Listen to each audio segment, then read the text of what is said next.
अब यहाँ पे प्रॉब्लम स्टार्ट करते हैं। तो ये एग्जांपल है कि इन H atom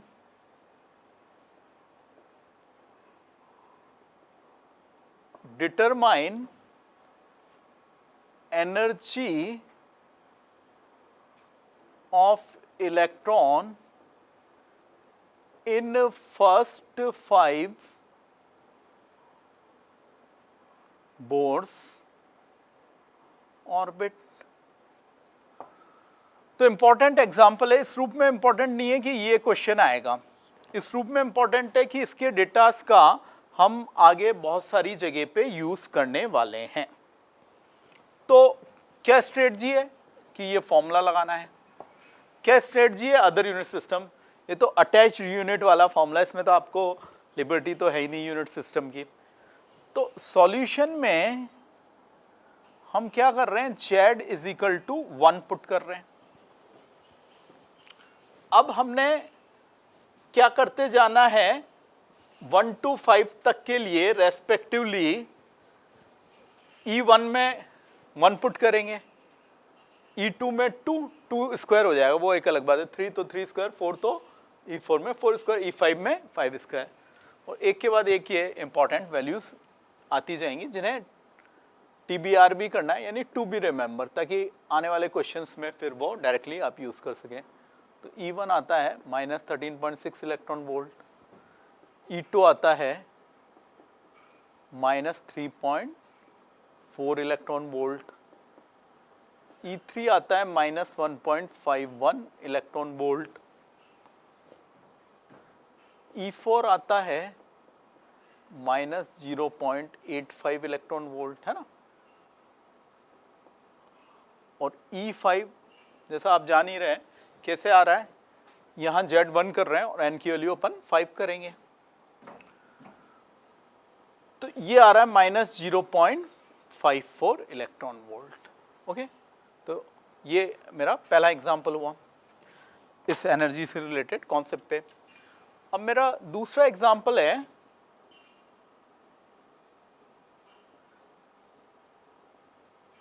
in H atom we have to find this order, okay, E1, E2, E3, E4 और E इनफाइनाइट। चीन में चॉइस में ये है कि कौन सा साइन आएगा, greater than, less than, equal और नॉट नन ऑफ दिस। तो वैल्यूज तो आपको ऊपर दी हुई है ना। नेगेटिव में तो स्मॉल नंबर बिग हो जाता है और बिग नंबर स्मॉल हो जाता है, then this will be the correct order.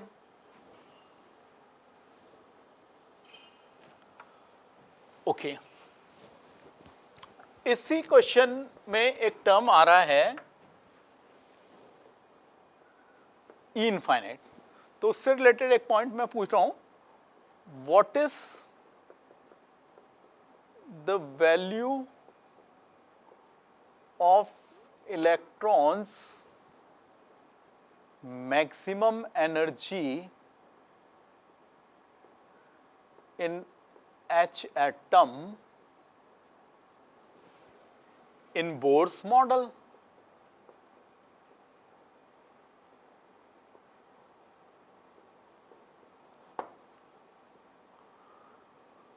तो आंसर है 0, और पूछा जाए at where this value occurs, at n is equal to infinite. कैसे समझिए, बाकी सब तो यहाँ पे जो है वो नेगेटिव है। अब अपने पास कॉन्सेप्ट क्या अवेलेबल है, ये इक्वेशन -13.6 Z स्क्वेयर और N स्क्वेयर इलेक्ट्रॉन वोल्ट। अब जब इसमें N इनफाइनाइट डालेंगे, और इनफाइनाइट अपने आप में क्या होता है 1/0, तो ये क्या हो जाएगी, E इनफाइनाइट मेरे 0 हो जाएगी। तो बाकी सारी तो नेगेटिव है, तो ये 0 हो गई, तो ये मैक्सिमम हो गई। तो इलेक्ट्रॉन की एनर्जी की बोर मॉडल में, एच एटम में मैक्सिमम वैल्यू क्या है? 0, क्योंकि बाकी सब तो नेगेटिव है। और ये कहाँ पर हो रही है? n is equal to infinite. n is equal to infinite से ये मतलब नहीं something beyond star, no, it means something outside the atom where the nuclear attraction does not work, okay, does not exist nuclear attraction. तो इस तरह से, तो ये हमारा एक next question. Then what is the next problem? इस example में अगेन ऑर्डर का क्वेश्चन है। H एटम में हमें ऑर्डर बताना है। किन में ऑर्डर बताना है? तो वो है E2 minus E1, E3 minus E2, E4 minus E3 and so on. ये चॉइसेस क्या दी हुई है? यही 4 चॉइस हमको दी हुई है। तो इससे हमने वैल्यू विद साइन रख रखे सॉल्व किया, तो आंसर ये आ गया जी। कैसे आया? ये वैल्यूज को अपन यूज करते हैं और फिर निकाल लेते हैं। जैसे E2 माइनस E1, तो E2 माइनस E1 की वैल्यू विद साइन रखें। ये माइनस 3.4, ये माइनस 13.6, तो ये हो गया 10.2 इलेक्ट्रॉन वोल्ट। ठीक है ना? अब और देखें, E3 माइनस E2, तो ये माइनस 1.51 या रफली मैंने माइनस 1.5 ले लिया, ओके। और ये कितना हो गया? प्लस 3.4। तो ये कितना आया? यहाँ पे 3.4 में से ये गया तो 1.9 इलेक्ट्रॉन वोल्ट। तो मैथमेटिकल लॉजिक के वैल्यू पुट करके फिर E4 माइनस E3 और कम आ जाएगा।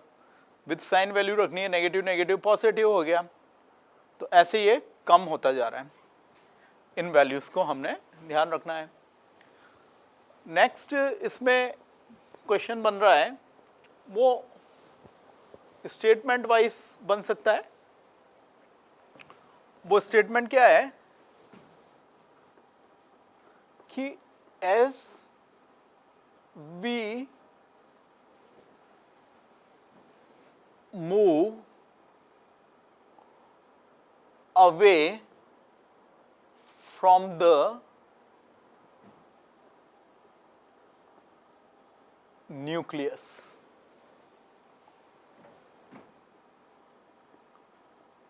difference in the energy of consecutive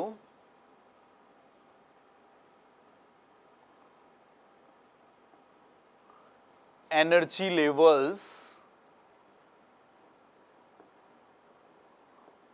what I means difference means delta En, but only thing is these are the consecutive energy level, एक के बाद एक, like E2, E1, तो E2 minus E1, then E3 minus E2, E4 minus E3, मतलब इसी को words के रूप में अपन ने लिखा है।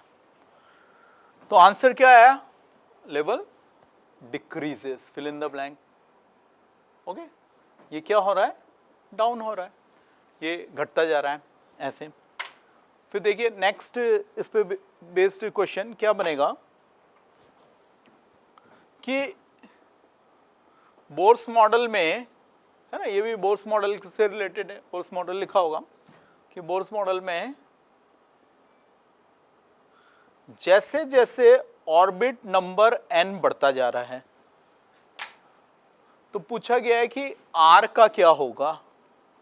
ऑब्वियसली बढ़ेगा, r proportional to n square है। सेम एटम में सपोज करो H एटम या सेम Z है, ओके, सेम Z है, या H एटम ले लो तो Z1 हो गया। अब what about the velocity? It decreases. There is a mathematical logic. यहाँ तो रेडियस का फॉर्मूला क्या है, 0.529 n square over Z angstrom, और यहाँ क्या था, v इज इक्वल टू जो है 2.18 into 10 to the power 6 Z by N metre पर सेकेंड। नो वेलोसिटी कम हुई तो half M V square, kinetic energy भी कम होगी। काइनेटिक एनर्जी यहां पे कम हुई, इसके बाद अपन को देखना है कि पोटेंशियल एनर्जी, टोटल एनर्जी का क्या हुआ। पोटेंशियल एनर्जी बढ़ गई। क्यों बढ़ गई, समझिए कि पोटेंशियल एनर्जी उन्होंने देखा था यहां minus K Z E square over R, तो आर बढ़ेगा तो ये कम होगी, लेकिन नेगेटिव में छोटी संख्या क्या हो जाती है, बड़ी हो जाती है, तो नेगेटिव के कारण टोटल एनर्जी के फॉर्मूले में ई एन में भी नेगेटिव साइन आ रहा है, minus 13.6 Z square over N square electron volt, तो मतलब क्रॉस में तो कम होना चाहिए, लेकिन नेगेटिव के कारण वो बढ़ गया। और डिफरेंस वाला तो अभी अपन ने देखा ही है, delta E N, difference in the energy of the consecutive energy levels. तो ये एक इंपॉर्टेंट हमारा क्वेश्चन हो गया, जिसमें अपन ने सेम जेट के लिए ये बढ़ने के साथ साथ इन पे क्या इफेक्ट हुआ इसको स्टडी किया।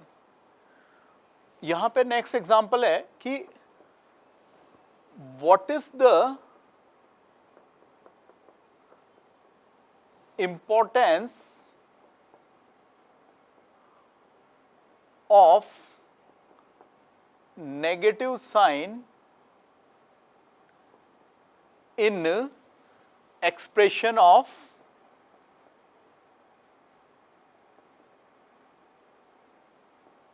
Energy here. ओके, तो देखिए समझिए, जो इक्वेशन है जिसके बारे में बात की जा रही है वो ये है, E N is equal to minus 13.6 Z square over N square electron volt. अब नेगेटिव साइन की क्या इंपॉर्टेंस है जी, सबसे बड़ी क्वालिटेटिव इंपॉर्टेंस तो ये एनर्जी लेस, तो स्टेबिलिटी जो हो गई हमारे मोर हो गई, लेस एनर्जी तो ये हो गई हमारे मोर स्टेबिलिटी। या अपन यूं कहें कि बोर ये बता रहे हैं कि इलेक्ट्रॉन जब n इज इक्वल टू 1 में घूम रहा है तो वो माइनस 13.6 इलेक्ट्रॉन वोल्ट से स्टेबलाइज हो गया है। उसको वहां से छुड़ाने के लिए, इनफाइनाइट में ले जाने के लिए, एटम से बाहर ले जाने के लिए 13.6 इलेक्ट्रॉन वोल्ट एनर्जी देनी पड़ेगी। सेकंड में है तो माइनस 3.4 इलेक्ट्रॉन वोल्ट हो गया, तो उसको वहां से हटाने के लिए प्लस 3.4 इलेक्ट्रॉन वोल्ट देना पड़ेगा। ये स्टेबल सिस्टम हो गया। दूसरा ये है कि ये नेगेटिव साइन के कारण ही है कि n बढ़ने पे भी E बढ़ रहा है, जैसा कि अपन ने यहां देखा है कि n बढ़ा तो भी E बढ़ा नेगेटिव साइन के कारण। नेगेटिव में तो स्मॉल नंबर बिग नंबर हो जाता है जी। तीसरा क्या स्पेशलिटी है, टोटल एनर्जी अपन ने शुरू में निकाली थी तो वो थी kinetic energy plus potential energy. Kinetic positive थी और जो है वो पोटेंशियल नेगेटिव थी। सम जो आ रहा है वो नेगेटिव आ रहा है, तो ये बता रहा है कि मैग्नीट्यूड में जो पोटेंशियल एनर्जी है वो काइनेटिक एनर्जी से ज़्यादा है।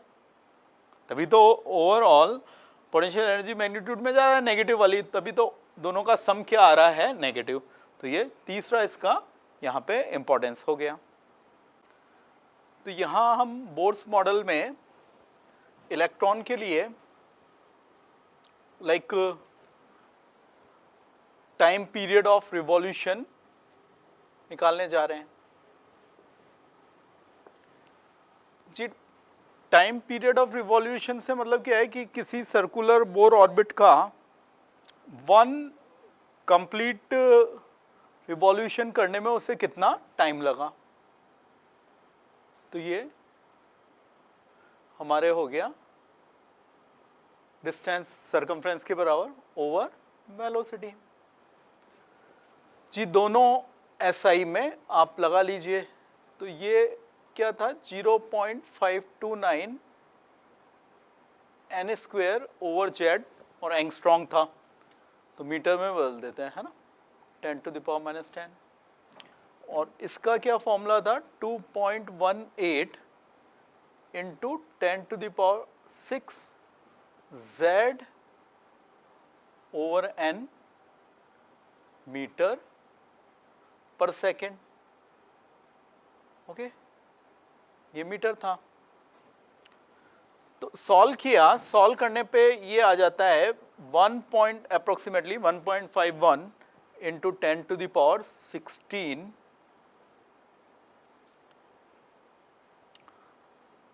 n cube over Z square second, है ना, 10⁻⁻16, क्योंकि ये ऊपर गया है। और होना भी चाहिए वो उस तरह से, क्योंकि पॉइंट ये है कि मतलब बहुत हाई वेलोसिटी से इलेक्ट्रॉन रिवॉल्व कर रहा है, तो टाइम पीरियड ड्यूरेशन बहुत कम आ रहा है, और प्रोपोर्शनल टू n क्यूब है और प्रोपोर्शनल टू 1/z स्क्वायर है। तो फ्रीक्वेंसी ऑफ रिवॉल्यूशन क्या हो गया कि एक सेकंड में कितने साइकिल पूरे करेगा, कितनी बार रिवॉल्व कर लेगा, f और आई कैन से Fn, इसका रेसिप्रोकल कर दो वो तो, है ना। तो ये जो वैल्यू हो गई वो हो गई 6.62 into 10⁻15 z square over n cube. भाई क्या किया है 1/TN तो किया है, और एक सेकेंड में है ये frequency of revolution, then it is second inverse. So these are two more mathematical expression of Bohr's model. तो अब इस पे सवाल कैसे बनता है, देखिए कि H एटम है, उसमें T1 यानी फर्स्ट ऑर्बिट और सेकंड ऑर्बिट में टाइम पीरियड रिवॉल्यूशन T2 है, इनका रेशो अपने को निकालना है। तो एक इंपॉर्टेंट इजी प्रॉब्लम है, क्योंकि जेड तो सेम है ही सही, तो मैं क्या कह सकता हूं कि T प्रोपोर्शनल टू n, यहां पे वहां से ले लिया है, ये इक्वेशन अपन यूज कर रहे हैं। तो आई can say T1/T2 is equal to 1 cube over 2 cube, then it will give me 1/8 as the answer.